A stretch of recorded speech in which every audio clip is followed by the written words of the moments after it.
Ho ho! They like to take the game to their own field, so we know how difficult tomorrow's game is going to be. So we're fully focused, really excited to play at home in front of our fans, and our goal is clear. We want those 3 points. I wanted to ask you about Kylian, about Mbappé, and his injury.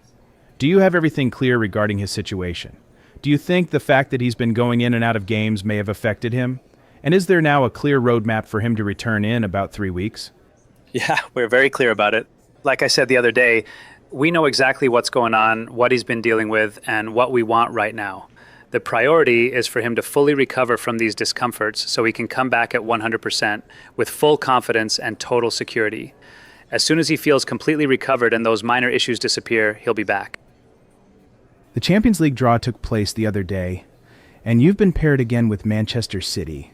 I wanted to ask you about your feelings on that matchup, especially since players like Courtois and Rodrygo and many others have faced City multiple times, whether in the Premier League or with Real Madrid.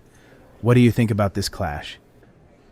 Well, I think it's going to be a fascinating battle between two great clubs. It's the kind of tie that Madrid fans really enjoy, and the Bernabéu as well, because of the stature of the opponent. When the time comes, we'll prepare for it in the best possible way, fully aware of the level of challenge it represents. Sorry to insist on Mbappé, but the club hasn't released any official statement. It's clear that the Champions League draw was tough. Can you reassure Madrid fans? Will Kylian definitely be available for the first leg against Manchester City? There doesn't seem to be a clear timeline for his return. We're going to take it day by day. It really depends on how he feels, how he's progressing, and how his recovery evolves. I think right now it's better not to set deadlines because these are minor issues that we need to monitor daily. We'll see how he feels and make decisions based on that.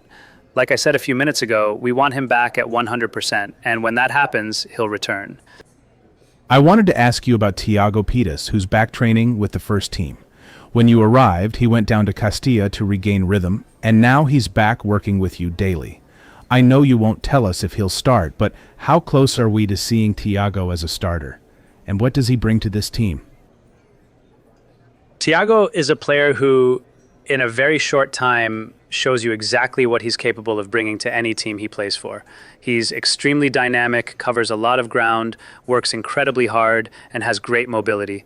For me, his biggest strength is his personality. He always wants the ball. He's the type of player who doesn't feel pressure, even when he's under pressure.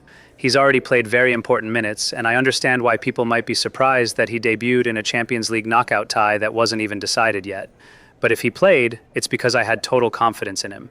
I've seen him do it many times before. And honestly, if instead of a round of 16 game it had been a final, I would have played in the same way, because I know his qualities and his mentality. For academy players, it's even easier, because they know exactly what I expect from them. We've worked together for a long time. Thiago will continue getting opportunities with the first team because he's earning those minutes. He's a pleasure to have in training, so you'll definitely keep seeing him on the pitch. Regarding Mbappé, why wasn't he at the Bernabéu on Wednesday with the rest of his teammates? Kylian wasn't there because he had permission from his coach. In recent matches, we haven't really seen that traditional right-winger position from the start. Have you considered playing Brahim, Mastantuono, or Rodrygo a bit deeper behind the strikers so they can all fit into the starting 11? They all fit. This isn't about a fixed system or a rigid way of playing, quite the opposite. What's important is that our players, with their different qualities and abilities, give us different things, sometimes even within the same game. I usually explain to my players that when I make substitutions, it's not because someone is playing badly. 99% of the time, it's because we're looking for something different, another type of impact, different attributes from the player coming in. And now, especially with Rodrygo back, we have many options. He's a player who brings us a lot, can play in different positions, and even in each position he offers something unique compared to what we already have. So all these different qualities just give us more possibilities as a team. I wanted to ask you about the schedule changes for the upcoming matches. You were originally set to play next Saturday, then it was moved to Sunday, and now it's been moved to Friday. How do you see that? And also about the Champions League schedule. Some journalists talk about the short tie and long tie format. You're playing Wednesday this week and then Tuesday next week. Are you in favor of changing that system? Well, honestly, this Champions League knockout format has been around for many years, and of course it can affect you a bit like everything does. As for the schedule changes, I think the most logical decision has been made considering the Champions League ties we have, and also the ones Atletico de Madrid and Barcelona have.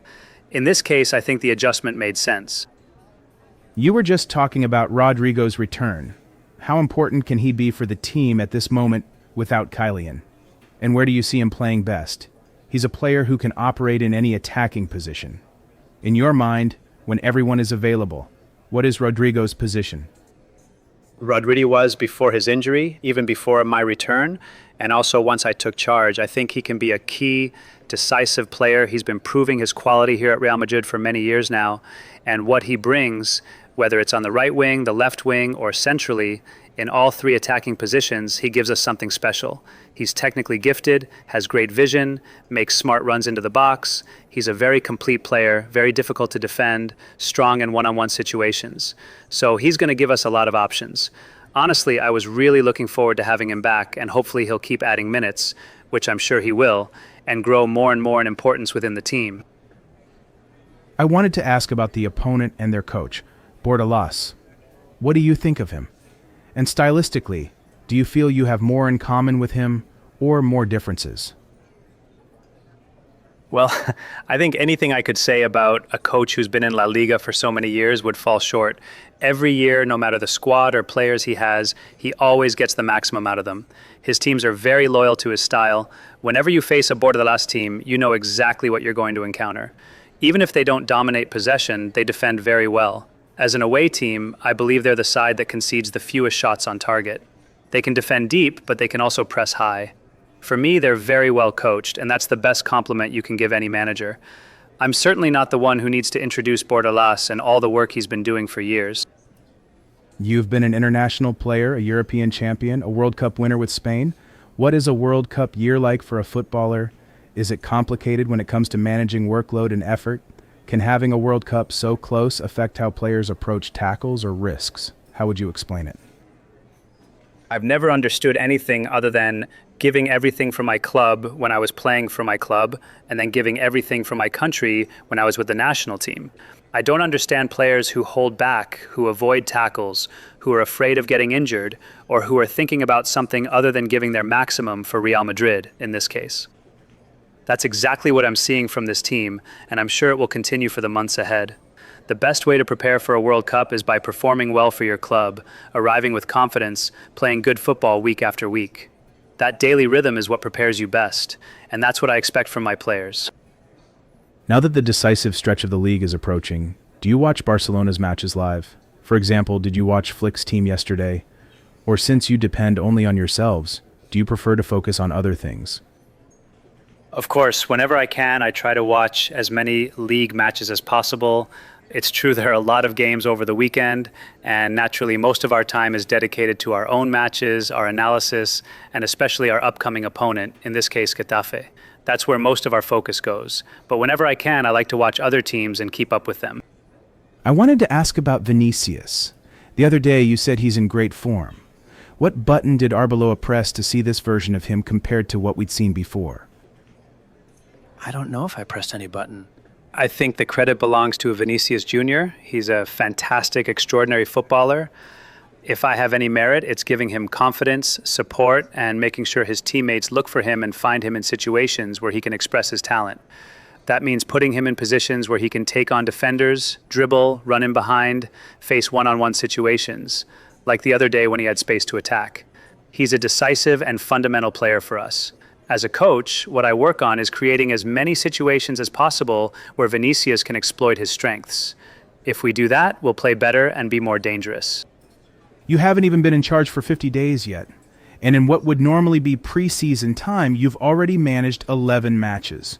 We've seen very few changes in the starting 11 from game to game. Was that circumstantial, or was it intentional to build stability and a solid core quickly? Yes, it's always easier to build a core group first and then gradually add players. Like you said, we didn't have that preseason time, and we haven't even had many full training days. For a coach, it's important that the team develops automatisms. that understanding where players can almost play with their eyes closed, reacting in unison to different situations during a match. I think it's easier to build that foundation first and then allow other players to join the rhythm of the team. But it's also because many players are performing at a very high level and earning that continuity on the pitch.